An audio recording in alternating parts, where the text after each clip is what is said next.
Tristeza, isolamento, depressão, medo de pessoas do próprio convívio, ferimentos ou lesões sem explicação aparente. Todas estas situações podem ser evidências de violência infantil, segundo esta psicóloga. Acho que o principal é ter a família ter uma relação de confiança com a criança. Ela ter um espaço aberto para poder falar dos medos, dos anseios, de familiares que ela não gosta, de pessoas que ela não gosta, de situações que ela achou estranho. Então, é ter um ambiente onde ela consiga falar coisas estranhas ou pessoas que ela não gosta ou afetos e dando espaço assim para ela. E eu acho que também se atentando a alguns sinais, assim, quando a criança fica muito irritada, sem motivo, choro constante, isolamento, pesadelos noturnos, todos esses são sinais de que alguma coisa errada está acontecendo e que é necessário investigar. Assim como no caso de adultos, muitas crianças vítimas de violência podem apresentar quadros de depressão e ansiedade, mas muitas vezes elas não conseguem se expressar, seja por estarem coagidas ou porque, na verdade, o agressor é uma pessoa muito próxima que deveria amar e proteger. Por isso é importante estar atento aos sinais. A perda de interesse por atividades que antes eram prazerosas, o humor deprimido, a falta de sono ou de apetite. Estes são sinais mais difíceis de identificação. Normalmente consegue identificar quem é mais próximo, mas há aqueles sinais também gritantes: a violência física, a tortura psicológica, o estupro. Qualquer pessoa pode denunciar. A denúncia pode ser feita de forma anônima pelo Disque 100.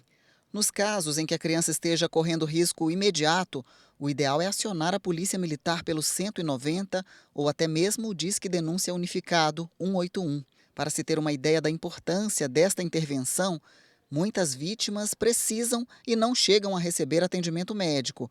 E os quadros registrados ajudam as autoridades a identificarem os agressores e manter as vítimas fora do alcance deles. Um boletim que coleta e registra dados de pacientes atendidos no Hospital de Clínicas da Universidade Federal de Uberlândia apontam que durante a pandemia houve um aumento de aproximadamente 15% no número de pessoas vítimas de violência. 57% destes pacientes são crianças e adolescentes. Depois da pandemia, né, com o aumento dos casos de doenças de notificação compulsória, se viu-se necessário nós começarmos a divulgar esses dados, não só para conhecimento da população, mas também para melhoria das medidas de saúde pública, das campanhas de conscientização. E aí foi por conta disso que a gente retornou o uso da criação do boletim e dessa vez a gente conseguiu divulgar mais esses dados. Antes da pandemia, em 2019, foram atendidos 307 pacientes. Em 2020, aumentou para 328 casos.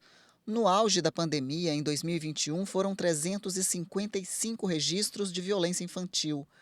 E em 2022, 343 casos. E estes são apenas os registros do HC, que não levam em conta outras unidades de saúde e nem os casos subnotificados, ou seja, de quem nunca procurou atendimento ou socorro. Violência, ela é de amplas formas, né?